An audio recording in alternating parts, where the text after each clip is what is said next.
జాగృతి దీపావళి సంచిక 24వ సంవత్సరంలోది దేవాలయం హైందవ ధర్మదీపాన్ని గురించి విందాం.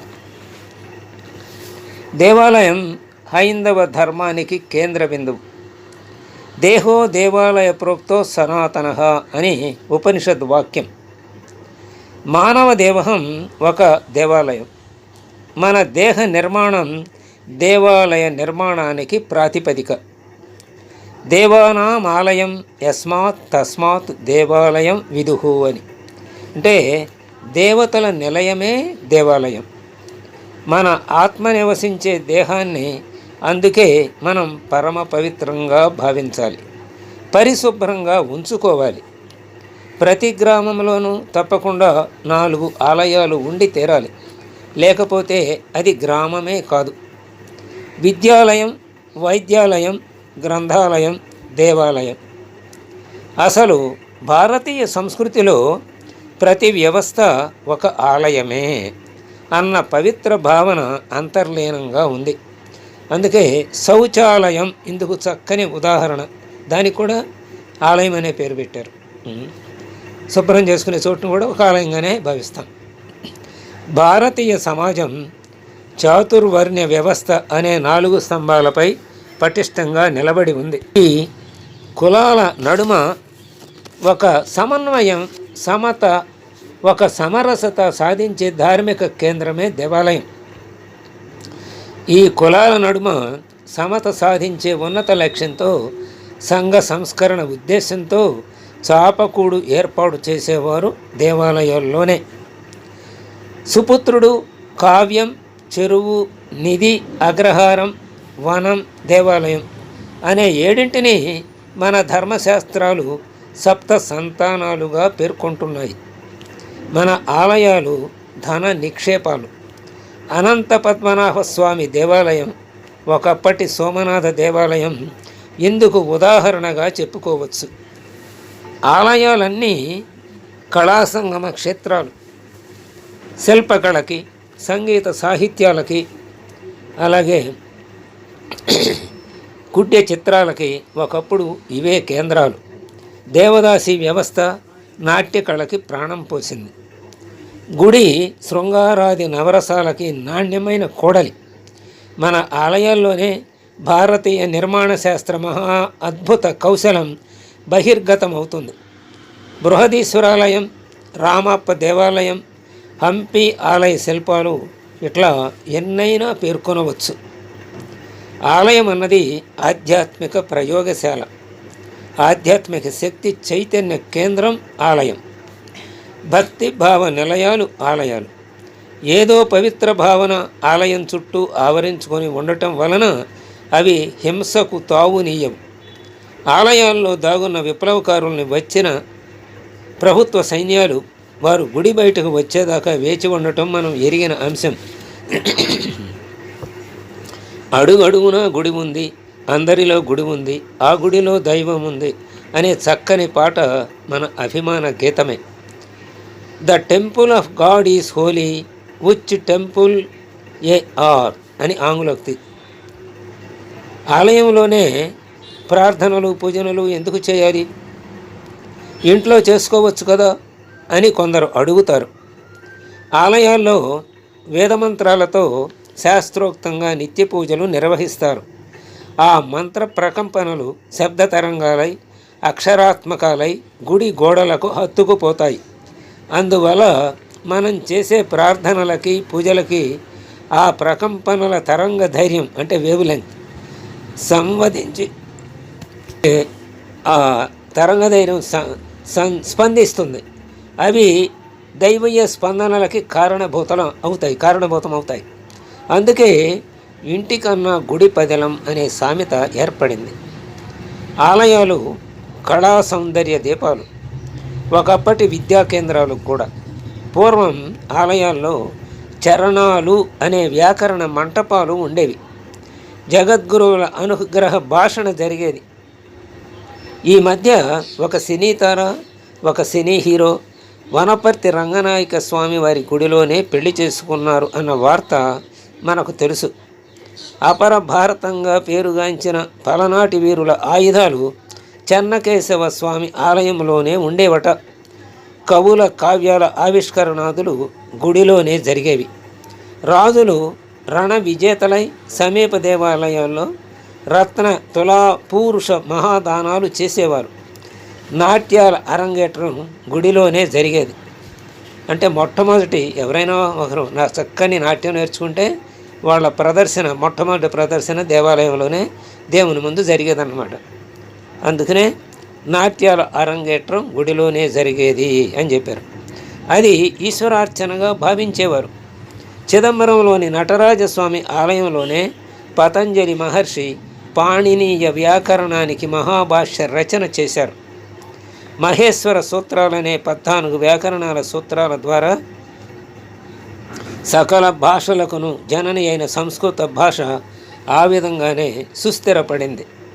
ఒక రాయికి, ఒక చెట్టు మోడుకి లేని ఆకర్షణ శక్తి ఆ రాతితో చెక్కిన లేదా మోడుతో నిర్మించిన విగ్రహానికి నిశ్చయంగా ఏర్పడుతుంది. చిన్న సరదా మాట. గుడి ముందర ఒక గుండ్రాయిని కొబ్బరికాయలు కొట్టేందుకు ఉపయోగించేవారు. ఆ రాయి ఒకనాడు శిల్పి కొట్టే ఉలి దెబ్బలు భరించలేక ఈ ప్రక్కన దాగున్నాను. ఆ దెబ్బలు భరించిన నా తోటి రాయి విగ్రహమై పూజలందుకుంటోంది. ఉలి దెబ్బలు తప్పించుకొని ఇప్పుడు ఈ కొబ్బరికాయల మొత్తిళ్ళు తింటున్నాను. చీన కర్మ అని వాపోయిందట ఆ గుండ్రాయి. ఇది సూక్తిగా చక్కగా అర్థం అవటానికి చెప్పబడిన విషయం.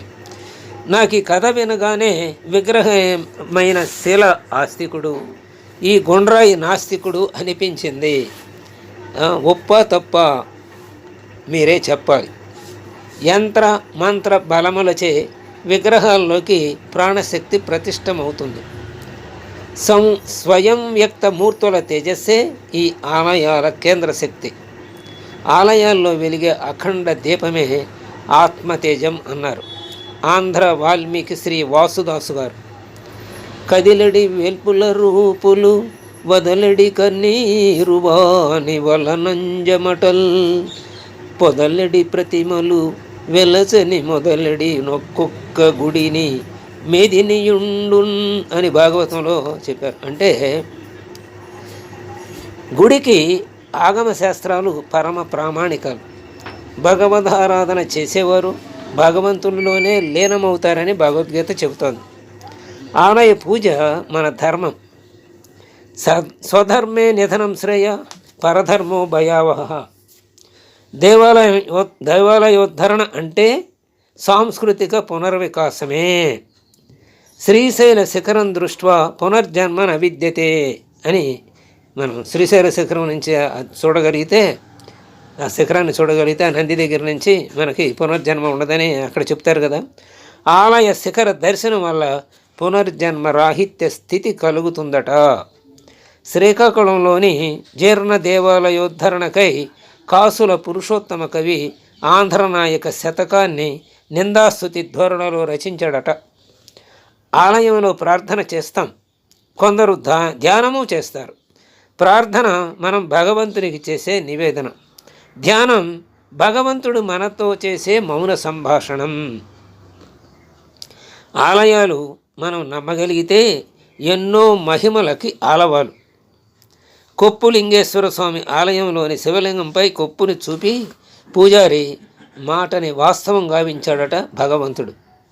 ఒక పూజారి అమాయకత్వాన్ని నిరూపించటానికి తంజావూరు ఆలయంలోని అమ్మవారు తన ముక్కెరతో సాక్షాత్కరించి పూజారి నిర్దోషిత్వాన్ని నిరూపించిందట. సౌందర్యానికి రూపమసంగుటకు, దివ్యత్వానికి ప్రేరణనిచ్చుటకు, విశ్వాసానికి ఆధారమిచ్చుటకు హైందవ దేవాలయ నిర్మాణం జరిగింది అంటారు బిల్ డ్యూరాంట్ అనే ఇంగ్లీష్ ఆయన. ఆధ్యాత్మిక యోగులకు ఆలయ నిర్మాణంపైనే దృష్టి. సంపూర్ణంగా త్రికరణ శుద్ధిగా దైవీయ భావనలతో లయమయ్యే ప్రదేశమే దేవాలయం. సమాజంలో ధనిక పేద వర్గాల నడుమ ఏదో పోరు ఉందని కొందరి మతం. కానీ పూర్వం శ్రీమంతులు తమ డబ్బుతో ఆలయాల్ని నిర్మించేవారు. అందువల్ల ఎందరో పేదవారికి జీవనోపాధి లభించేది. సమాజంలో ఒక వర్గం దగ్గరే ధనం చేరకుండా 10 మందికి బ్రతుకు తెరువునిచ్చేది ఆలయం. అటువంటి ఆలయాలు సమాజ సమసతకి, సమాజ సమతకి, సమైక్యతకి నిశ్చయంగా కేంద్ర స్థానాలు. దుష్ట కార్యాలు ఆచరించి గుడికి వెళ్ళి పూజలు చేసేసి తీర్థాల్లో మునిగిస్తే ఆ పాపచరణ ఫలం రెట్టింపు అవుతుందని తెలుసుకోవాలి. కాబట్టి తగ్గుతుంది అని మాత్రం అనుకోవద్దు. కనుక ఆలయాలు బాగుంటే దేశం బాగు, ప్రజలు హాయిగా జీవిస్తారు. సమాజ దీపం అఖండ జ్యోతిలేగా ప్రకాశిస్తుంది. అజ్ఞానాన్ని తొలగిస్తుంది, అసహనాన్ని దూరం చేస్తుంది, అసమానతల్ని రూపుమాపుతుంది. దేవాలయ ఆరాధన మానవుని ఆధ్యాత్మిక అన్వేషణకి మూలం. మన మాతృభూమిని పరమ పావనంగా వించే వేలాది పవిత్ర దేవాలయాల్ని సంరక్షించు శక్తిని ఆ భగవంతుడు మనకి ప్రసాదించుగాక అన్న గాంధీజీ మాట మనకి శిరోధార్యం. ఆనో భద్రా క్రతవో ఎంతు విశ్వతః అంటే ఉదాత్త భావనలు మనకు అన్నీ లభించుగాక అని. అంటే ప్రపంచం నలుమూలం నుంచి వచ్చే మంచి అభిప్రాయాలనన్నీ మనం స్వీకరించాలి అని ఋగ్వేదంలోది ఇది. ఆనో భద్ర క్రతవో ఎంతు విశ్వతః, విశ్వము నలుమూలం నుంచి వచ్చే అన్ని మంచి విషయాలు మనం స్వీకరించాలి, ఆచరించాలి. అందుకు ఈ దీపావళి పర్వదినం అన్ని విధాలా సహకరించుగాక. శుభం భూయాత్. దేవాలయాన్ని గురించి ఎంత సామాజిక చైతన్యాన్ని కలిగిస్తుందో, ఎంత సమరసత భావన కలిగిస్తుందో దీని ద్వారా మనకి వెల్లడవుతుంది కదా. అవును, మన ఇంటి దగ్గరికి వచ్చారనుకోండి, ఎవరైనా మనకన్నా తక్కువ వాళ్ళు ముందు బయట ఉంచుని మాట్లాడతారు, తర్వాత వచ్చి కూర్చోమంటేనే కూర్చుంటారు. దేవాలయంలో మనము వాళ్ళు అన్ని వర్ణాల వాళ్ళు, అన్ని కులాల వాళ్ళు, అన్ని పనులు చేసుకునేవాళ్ళు అందరూ ఒకరి పక్కనే ఒకరు కూర్చుని ఆ సమరసతా భావాన్ని పాటిస్తారు కదా. అక్కడ పూజారి కూడా అలాగే అందరినీ చక్కగా ఆశీర్వదిస్తాడు. కాబట్టి సమరసతని పెంపొందించేది దేవాలయమే. అలాగే మనకున్నటువంటి అన్ని రంగాలలోని అభివృద్ధి దేవాలయ కేంద్రంగానే జరిగేదన్నమాట ఇంతవరకు. ఇప్పుడు మళ్ళీ ఆ స్థితికి మన దేవాలయాలన్నింటినీ మనం తెచ్చుకోవాలి. స్వస్తి.